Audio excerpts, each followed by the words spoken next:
Hello, hi. How are you doing today? So I'm here to invite you to watch this video of me interviewing Dorine Otinga. She's going to share some tips on how to get clients using social media. If this has been your question too, this is the video to watch. Make sure you watch it to the end to get those tips that Dorine is sharing so that you can use them to get clients as well. Thank you. Get clients from Twitter. But Yeah, first you yeah, have to tell us who is Doreen. yeah. Okay, hi there. My name is Dorine Otinga. I'm sure most of you know me, and most people who joined recently don't know me. I am a copywriter by profession, and I solely rely on social media to get my clients. I've been in this field for about 3 years. Oh, Yeah, that's that's awesome. all about me. Apart from writing, what else do you do? Apart from writing, I do Swahili translation, and sometimes I also offer lessons to Swahili students who are learning from abroad. Though that's not my main thing is writing. Wow. Yeah. So we are talking about finding clients, uh, and I know most trainees find it hard to get clients online, especially when they are targeting to find clients from Upwork and platforms like People Per Hour. What's your experience with platforms like Upwork and People Per Hour, and then other that you have used before we go into Twitter? Okay. I had experience with Upwork, and at first, around 2018, it was flowing very well before they started selling connects. I had a very good profile. Franco Tori helped me to create a profile. It was very nice. As a newbie, I landed very good jobs, but later it became very competitive. And then when they started suspending accounts after bidding too much, I almost gave up. And then I started looking for other ways of getting clients aside from just relying on Upwork. Upwork is the only platform that I've ever used so far.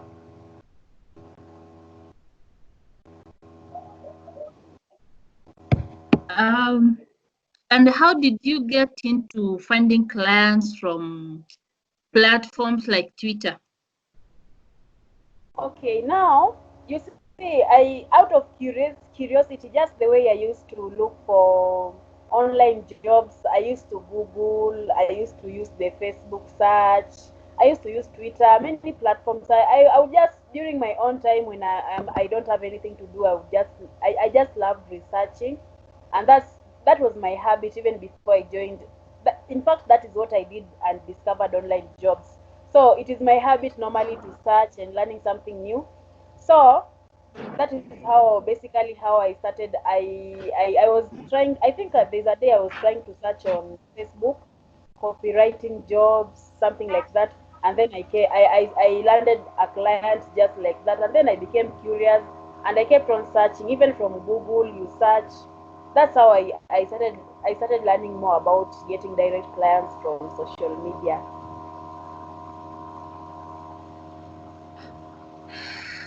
Okay, what are some of the terms that you use when you're searching for clients? When I'm using The for specific clients, actually, terms, yeah.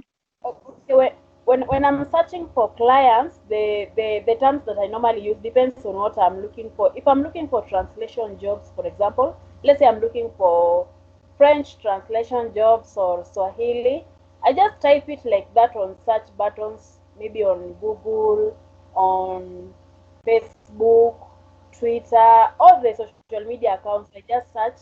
I use terms like Swahili translation. If it is copywriting jobs, I just type. We are looking for copywriters, need copywriters, searching for copywriters, hiring copywriters. All the terms that are used that clients can use to look for writers or to hire, you just type them.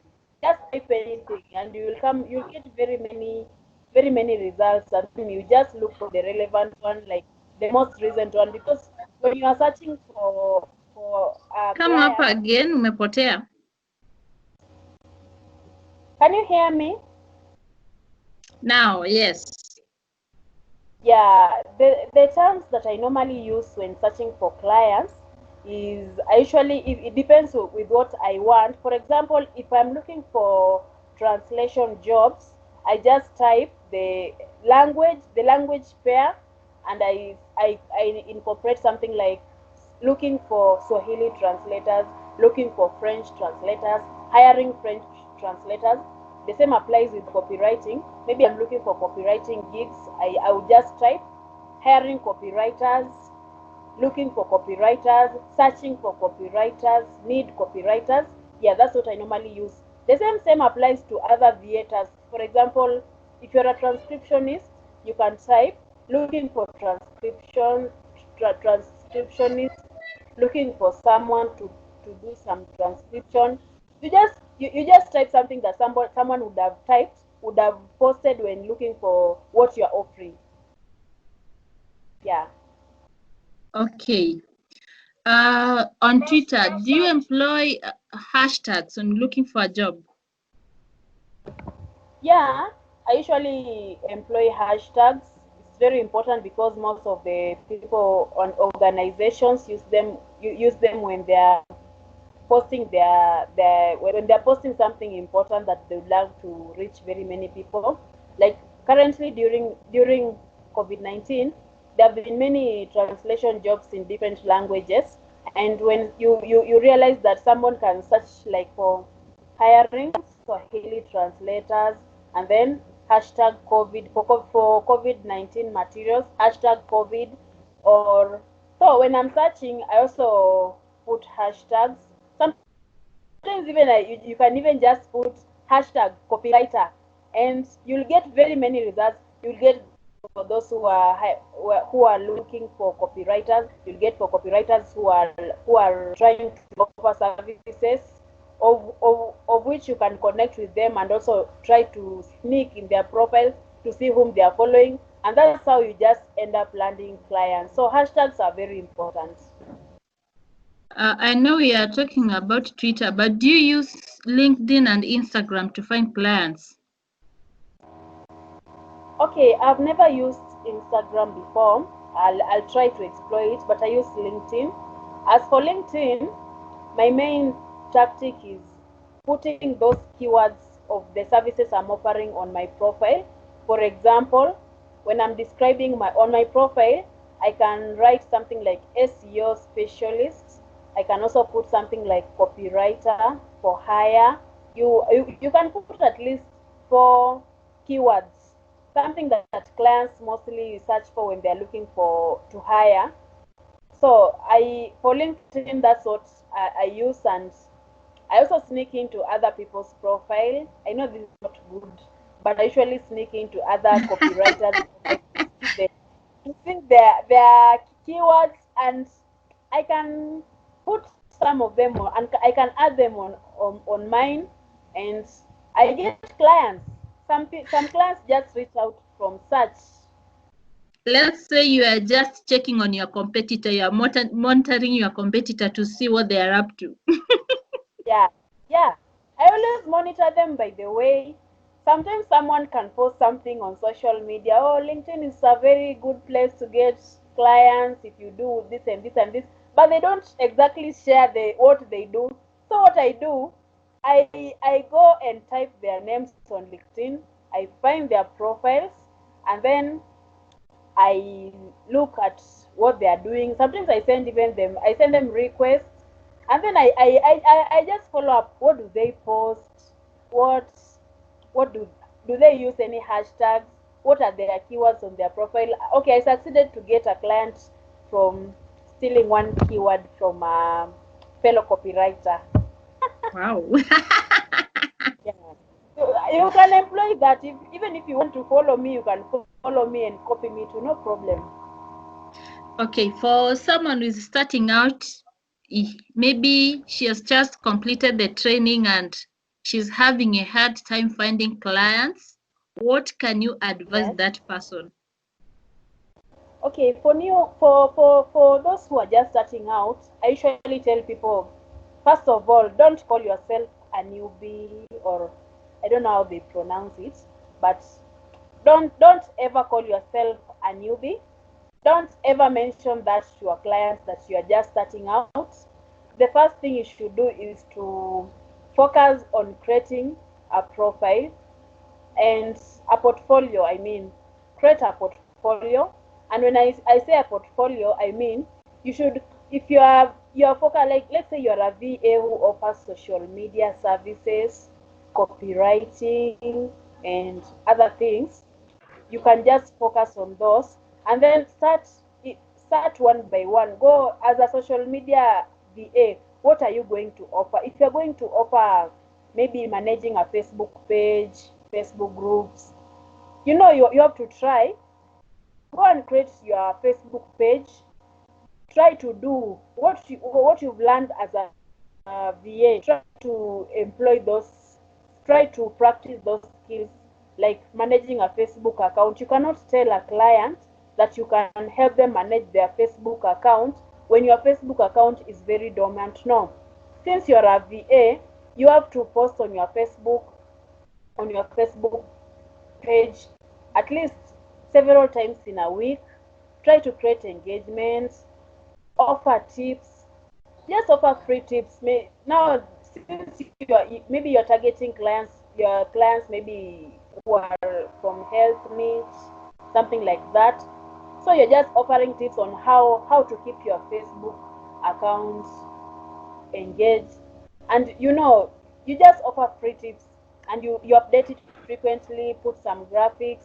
You know that your Facebook account will be your portfolio, and then you can also look for clients, potential clients. Just look for someone whose page is just hanging and offer to help them, like for like 3 months. Just offer to help them for free, and then you will use that in your portfolio. And then if you are a copywriter, same thing applies. But now, for a copywriter, I can advise you, create a free WordPress site, and then after creating it, you post content related to your niche.